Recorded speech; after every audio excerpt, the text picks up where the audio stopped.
तो guys iOS 27 के नए फीचर्स आ तो रहे हैं, लेकिन उसमें काम के कौन से हैं ये तो आपको कोई बता ही नहीं रहा।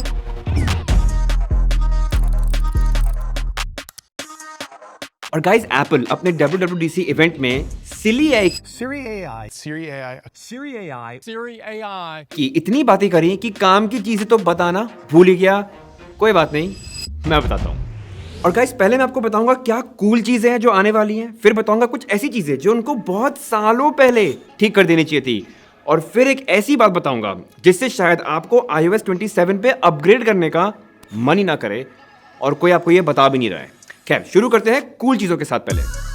पहला, मान लीजिए कि आपके पास एक ऐसा वॉलपेपर है जो बहुत जूम्ड इन है, बट वो इसलिए क्योंकि ओरिजिनल फोटो ही वैसी है। तो गाइस इसके लिए अब लॉक स्क्रीन पे जब आप फोटो को जूम आउट करेंगे ना, आईफोन अपने आप ही बाकी का वॉलपेपर जनरेट कर देगा AI यूज करके। तो इससे क्या होगा, आपके पास जो वॉलपेपर है वही काम कर जाएगा, आपको कोई और वॉलपेपर ढूंढने की जरूरत नहीं पड़ेगी। वैसे एक छोटी सी बात और, अगर आपको क्लॉक नहीं पसंद है लॉक स्क्रीन पे, तो आप उसको अब छोटा कर पाएंगे जिससे आपका वॉलपेपर ज्यादा दिखेगा। दूसरी चीज देखिए, पहले अगर आपको टाइमर शुरू करना होता था तो ऐसे होता था, काफी अनइम्प्रेसिव। लेकिन iOS 27 में आपको ये एक न्यू लुक मिलेगी जो देखने में तो काफी कूल है ही, लेकिन यूज करने में भी काफी क्रेजी है। एक और चीज, जो पावर ऑफ मेन्यू है ना, उसमें अब ये ग्लास इफेक्ट आ गया है। ऐसे देखने में कुछ बहुत क्रेजी नहीं है, लेकिन हाँ थोड़ा डिफरेंट दिखता है और अब ग्लास इफेक्ट के साथ ज्यादा कंसिस्टेंट है। अगला गाइस, पुराने आईफोन में ना जो क्विक सेटिंग्स है, जो कनेक्टिविटी ऑप्शन है, या तो बहुत छोटा होता था ऐसे, और या पूरी जगह ले लेता था। लेकिन नए iOS 27 में ना इसको अब आप अलग अलग साइज में पोजीशन कर पाएंगे। तो गाइस अगर आप उनमें से थे जो अपना वाईफाई, ब्लूटूथ या एयर ड्रॉप को बार बार ऑन ऑफ करते थे, जो मैं भी करता हूँ, उसके लिए काफी यूजफुल चीज है।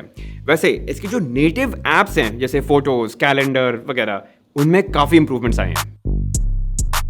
जैसे ना फोटोज ऐप में मान लीजिए आपने कुछ फोटो सिलेक्ट की, फिर किसी और टाइम से और फोटो सिलेक्ट करी, और फिर किसी और टाइम से और फोटो सिलेक्ट करी, तो ना iOS 27 में होगा ये कि आप ये सारे फोटोज को यहाँ क्लिक करके ना रिव्यू कर पाएंगे। कुछ अगर रिमूव करना है या अनसिलेक्ट करना है वो भी कर पाएंगे। तो ना गाइस अगर आप जैसे फोटोज डिलीट कर रहे हैं या शेयर कर रहे हैं, तो एक साथ सारी फोटोज दिख जाए क्या सिलेक्ट किए हैं। आई थिंक काफी हैंडी चीज है, और सारे एंड्रॉइड फोन्स को ये फीचर कॉपी कर लेना चाहिए। लेकिन 3 फीचर ऐसे हैं जो एंड्रॉइड फोन्स में थे और आईफोन में आ जाएगा जब iOS 27 आएगा, तो उन्होंने कॉपी किया है। मैं बताता हूँ। पहले तो अगर आप फोटोज ऐप में कलेक्शंस में जाएंगे, फिर स्क्रॉल करेंगे ना नीचे, आपको एक नया ऑप्शन दिखेगा, कैप्चर्ड बाय मी। तो इससे होगा ये कि ये सिर्फ वो फोटोज दिखाएगा जो आपने कैमरा से खींची है खुद, यानी आपके एयर ड्रॉप के ट्रांसफर्स या आपके व्हाट्सएप के फोटोज, वीडियोज या फालतू के स्क्रीनशॉट्स जो है ना, वो अपने आप फिल्टर हो जाएंगे।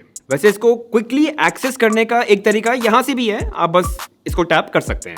दूसरी चीज, अगर आप कोई वीडियो प्ले कर रहे हैं और उसमें से अगर आपको कोई भी फ्रेम एक इमेज की तरह सेव करनी है, तो अब बड़े आसानी से कर पाएंगे।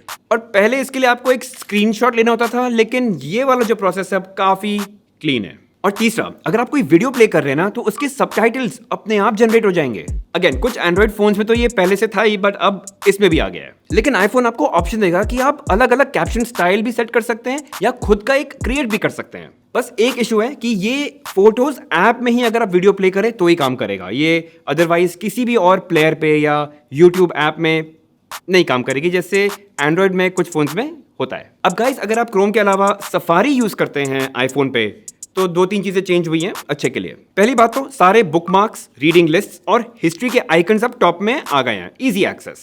दूसरा, अगर आप बहुत सारे टैब्स ओपन रखते हैं तो सफारी अब टॉपिक के बेसिस पे खुद ही उनको ऑर्गेनाइज कर देगा एक क्लिक में। और सफारी का ये अपडेट आपको सिर्फ आईफोन नहीं, मैकबुक्स या आईपैड्स में भी सेम मिल जाएगा। तीसरा, और आई थिंक ये सबसे कूल फीचर है सफारी का, कि कोई भी आइटम पे अब अगर प्राइस ड्रॉप हो रहा हो तो वो ट्रैक करके आपको नोटिफाई कर देगा। जैसे मान लीजिए आपको Amazon पे ये जूते पसंद आए, तो आप यहां जाके एक प्राइस अलर्ट सेट कर पाएंगे। आप ये भी सेट कर पाएंगे कि प्राइस ड्रॉप ये कितनी फ्रीक्वेंटली मॉनिटर करे, और जब भी प्राइस चेंज या ड्रॉप होगा तो आपको नोटिफिकेशन आ जाएगी।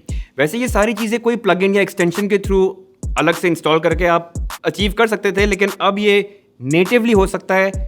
काफी कूल चीज है। और आखिर में ना कैलेंडर ऐप में छोटे मोटे एडजस्टमेंट्स या इंप्रूवमेंट्स हुए हैं। जैसे पहले कैलेंडर में आप टाइटल ऐड करते थे, टाइम और डे चूज करते थे, उसकी जरूरत नहीं है। अब आप बस डिस्क्राइब कर दीजिए एक नॉर्मल इंग्लिश टेक्स्ट में, वो खुद ही उसमें से डेट, टाइम, चीजें निकाल के एक कैलेंडर एंट्री क्रिएट कर देगा। मतलब ये कोई ऐसी चीज नहीं है जो आप सिरी से पहले नहीं कर सकते थे।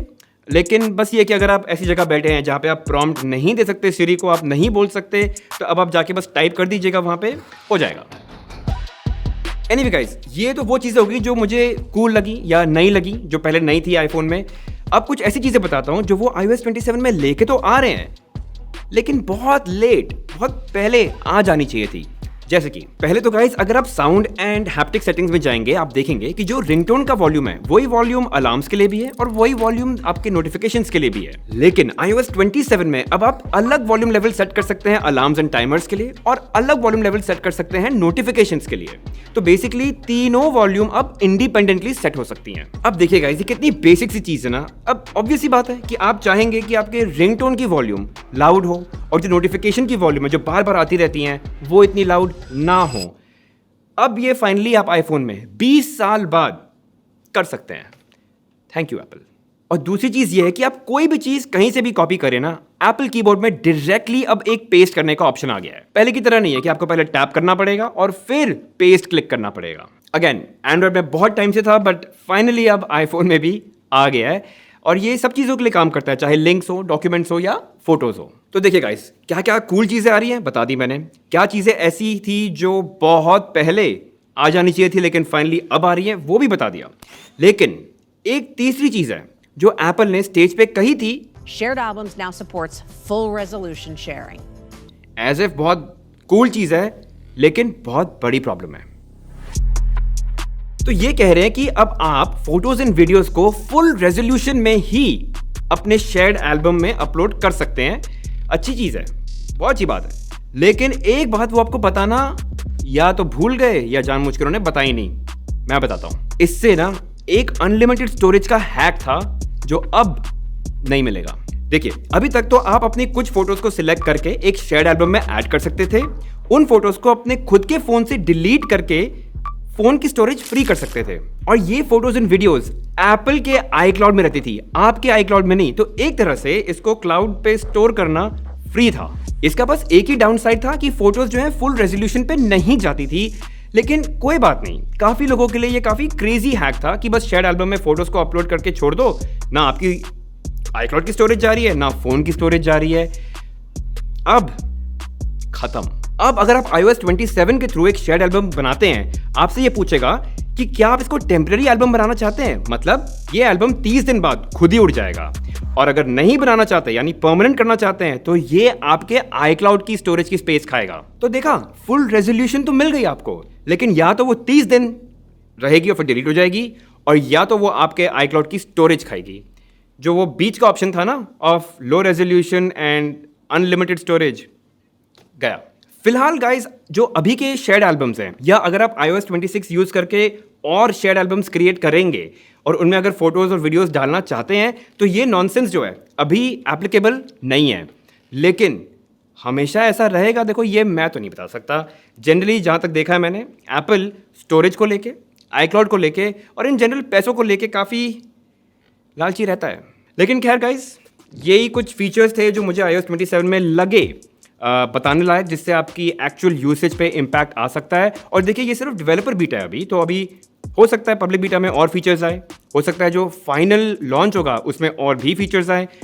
बताता रहूँगा, उसके लिए आप प्लीज़ सब्सक्राइब जरूर कीजिए चैनल को। और गाइस, अगर वो बेल आइकन दिखे उसको मार्क करके ना ऑल ज़रूर कर दीजिएगा, उससे चैनल को बड़ी हेल्प मिलती है। मिलते हैं अगले वीडियो में।